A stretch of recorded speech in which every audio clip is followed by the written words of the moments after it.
জাফরুল্লাহ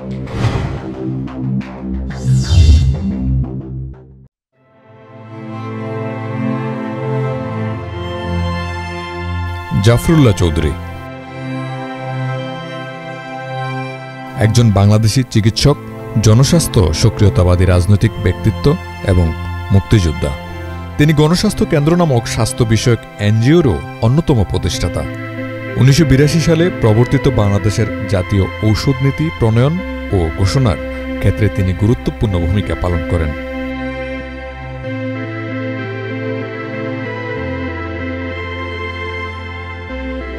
জাফরুল্লাহ চৌধুরীর জন্ম 1941 সালের 27 ডিসেম্বর চট্টগ্রাম জেলার রাউজান কর্ণফুলী নদীর তীরবর্তী কুয়েপাড়া গ্রামে। তিনি ছিলেন বাবা মায়ের প্রথম সন্তান। তার বাবার শিক্ষক ছিলেন বিপ্লবী মাস্টারদা সূর্য সেন। পিতামাতার 10 জন সন্তানের মধ্যে তিনি সবার বড়। ঢাকার বকশীবাজারের নবকুমার স্কুল থেকে ম্যাট্রিকুলেশন এবং ঢাকা কলেজ থেকে ইন্টারমিডিয়েটে উত্তীর্ণের পর তিনি 1964 সালে ঢাকা মেডিকেল কলেজ থেকে MBBS এবং 1967 সালে বিলেতে রয়্যাল কলেজ অফ সার্জনস থেকে FRCS প্রাইমারি পরীক্ষায় উত্তীর্ণ হন।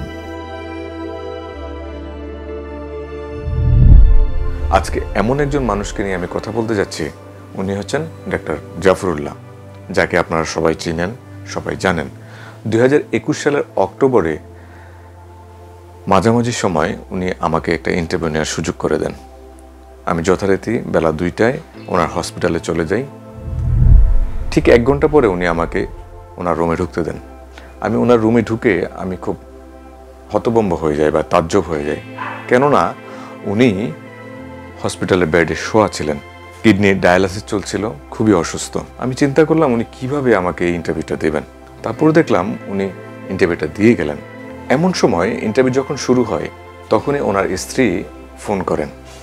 ফোন করার সময় ওনার খোঁজখবর নিচ্ছিলেন, ওনাকে ইন্টারভিউ দিতে নিষেধ করতেছিলেন, ওনাকে রেস্ট করতে বলছিলেন, কিন্তু উনি কোনোটাই শোনেননি।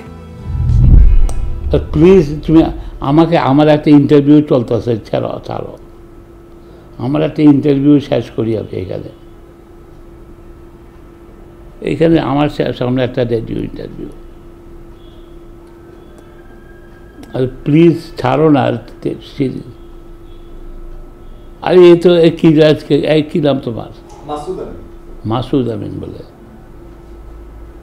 তোমাদের টকতে কি রেডিও? ঢাকা রেডিও না, রেডিও টুডে, তাদের একটাই। তুমি প্যান্টটা পাঠায় দাও,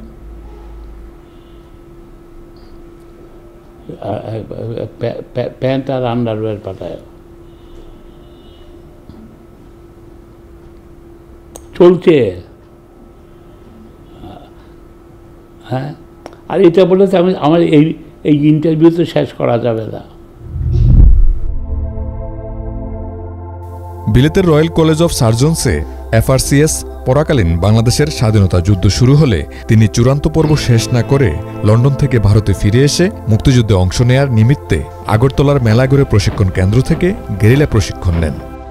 এরপরে ডাক্তার মবিনের সাথে মিলে সেখানেই 480 শয্যা বিশিষ্ট বাংলাদেশ ফিল্ড হাসপাতাল প্রতিষ্ঠা ও পরিচালনা করেন। তিনি সেই স্বল্প সময়ের মধ্যে অনেক নারীকে প্রাথমিক স্বাস্থ্য জ্ঞান দান করেন, যা দিয়ে তারা রোগীদের সেবা করতেন। এবং তার এই অভূতপূর্ব সেবা পদ্ধতি পরে বিশ্ববিখ্যাত জার্নাল পেপার ল্যান্সেটে প্রকাশিত হয়। তারপর উনি তার স্ত্রীকে ম্যানেজ করলেন এবং আমাকে ইন্টারভিউ দেওয়া শুরু করলেন। আমি প্রথমত জানতে চাই যে রণাঙ্গনে বা 71-এ মুক্তিযুদ্ধের সময় উনি যে বাংলাদেশ হসপিটালের পরিচালনা করেছেন, কিভাবে হসপিটালটি তৈরি করলেন, কিভাবে কি করলেন, ওনার কাছ থেকে জানতে চাই। ইনি উত্তর দিতে রাজি ছিল না। ছাড়ি এখন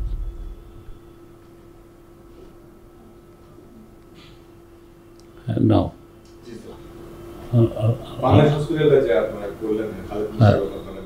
যেটা হলো কি, যুদ্ধে করতে হলে যেহেতু আমরা ডাক্তার সার্জন, আমি হচ্ছে এদের একটা হাসপাতাল দরকার। এবং আমাদের তখন তো প্ল্যান ছিল দীর্ঘদিন যুদ্ধ চলবে, এদের আহতরা কোথায় চিকিৎসা কোথায় পাবে। যেমন কুমিল্লালি বাহার, তার পা কেটে ফেলতে বলেছিল, ইন্ডিয়ানরা বলেছে যে পা কেটে, আর জানা না পাটা কাটতে হবে না, আমি ঠিক করে দিচ্ছি আমরা তাদেরকে। তখন আমরা যখন হাসপাতালের কথা বলছি, খালেদ মোশাররফ বলছে আমার হাসপাতাল, I need bullets, guns and bullets, আমাকে অস্ত্র এনে দেন। আপনি যান, আপনি আবার বিলাতে ফেরত যান, যে IRA এবং অন্যান্য দেশে যোগাযোগ করেন, আমাদেরকে অস্ত্র শস্ত্রের ব্যবস্থা করেন।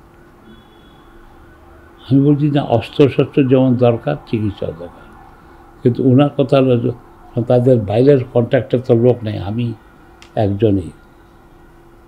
কিন্তু যখন তাদের আহতর সংখ্যা বাড়তে শুরু হলো, কমে আহতর সংখ্যা গেরিলারা, আমি বললাম এরা যদি সঠিক চিকিৎসা না পায়, মানুষ এদের মনোবল ভেঙে যাবে। তার ঠিক সবসময় তারা সেফলি যুদ্ধ করতে চাইবে।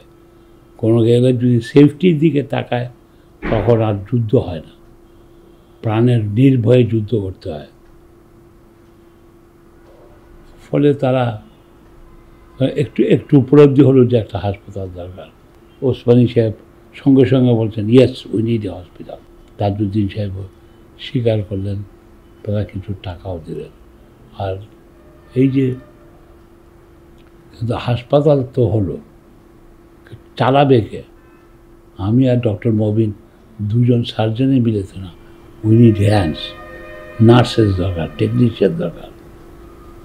তখন আমাকে বিলাতে অনেক নার্স, তারা আমাদের সাথে যারা কাজ করে, তারা ভলেন্টিয়ার করেছিল আমাদের দেশে। আমি বললাম যে তারা ভলেন্টিয়ার, তাদেরকে নিয়ে আসি। ওসমানী সাহেব সঙ্গে সঙ্গে দ্যাটস গুড। ওসমানী সাহেব দ্বিতীয় মহাযুদ্ধে আহত হয়েছিলেন, ওনাকে ব্রিটিশ নার্সরা সেবা করে সুস্থ, তাই ওনার একটা তাদের প্রতি ছিল, আমাদের গো অ্যান্ড গেট দেম। কিন্তু আমাদের তাজউদ্দিন সাহেব আপত্তি করলেন, in the war and love nothing is fair.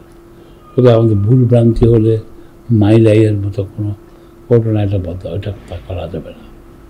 তাহলে আমি তো ব্রিটিশ নার্স যদি চালাবো কী করে? ইউ থিঙ্ক, আপনি চিন্তা করেন।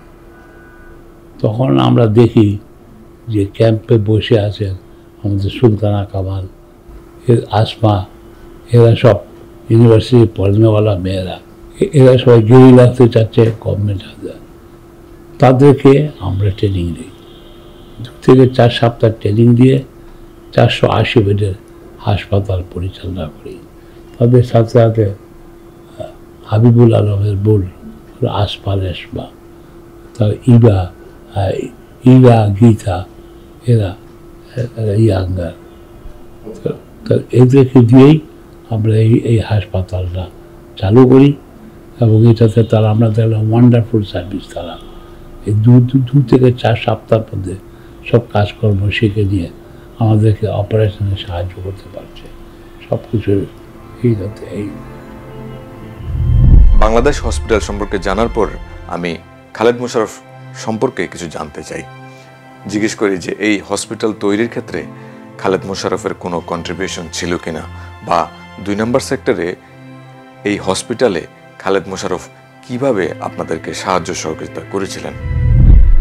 এই হাসপাতালের ব্যাপারে কন্ট্রিবিউশন, তার যে বড় এই কন্ট্রিবিউশন বাংলাদেশ গভর্নমেন্টের ছিল, তারা কিছু টাকা, এটা মূলত এই টাকা পয়সা এসেছিল বিলাতে বাংলাদেশ মেডিকেল অ্যাসোসিয়েশনের, যেটার আমি ছিলাম জেনারেল সেক্রেটারি। অ্যান্ড এই যে আবু হানা সাইদুর রহমান, এই আমাদের পাশের উনি চক্ষু বিজ্ঞানী ছিলেন, উনারই তাতে ছিল।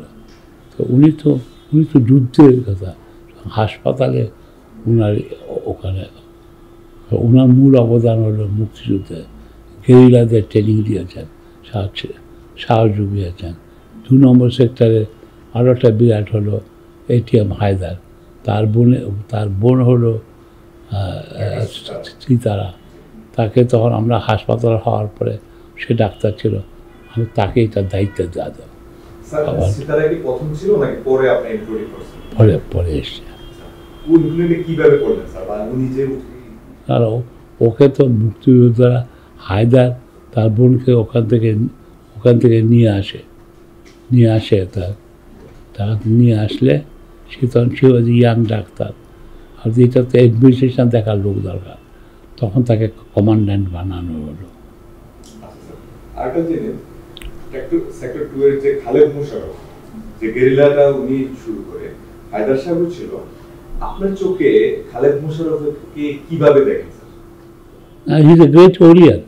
সেগুলো মুক্তিযুদ্ধের, সেখানে তারা মুক্তিযুদ্ধের একটা বীর, একটা অন্যতম সাহসী বীর ছাড়া তার অবদান, এটা দুর্ভাগ্য যে আজকাল আমরা তাকে মনে করি না, যেহেতু মাঝখানে একটা হয়েছে। তা নাহলে খালেদ মোশাররফের তার একটা বিরাট অবদান রয়েছে। ঠিক এটিএম হায়দারকে তারা যেন মেরে ফেলে তাদের দুজনকে, আমরা এদেরকে স্মরণ করি না। এটা জাতির একটা অকৃতজ্ঞতা। আমি আগেই বলেছি এই ইন্টারভিউটা 2021 সালের অক্টোবরে নিয়েছিলাম। হয়তো তখন পুরো ইন্টারভিউটা আমি চালাতে পারিনি, যেহেতু উনি আওয়ামী বিরোধী বা আওয়ামী এন্ট্রির কথা বলতেন। তখন আওয়ামী লীগ সরকারও চাইতেন না যে ওনার কোনো ইন্টারভিউ বা কোনো কথাবার্তা মিডিয়াতে চলুক। তখন আমি চালাতে পারিনি। এখন চিন্তা করেছি যে এখন আমি কয়েকটা পর্ব করে এই ইন্টারভিউটা দেখাবো। অবশ্যই দেখবেন ইন্টারভিউতে কি আছে, কি বলেছেন।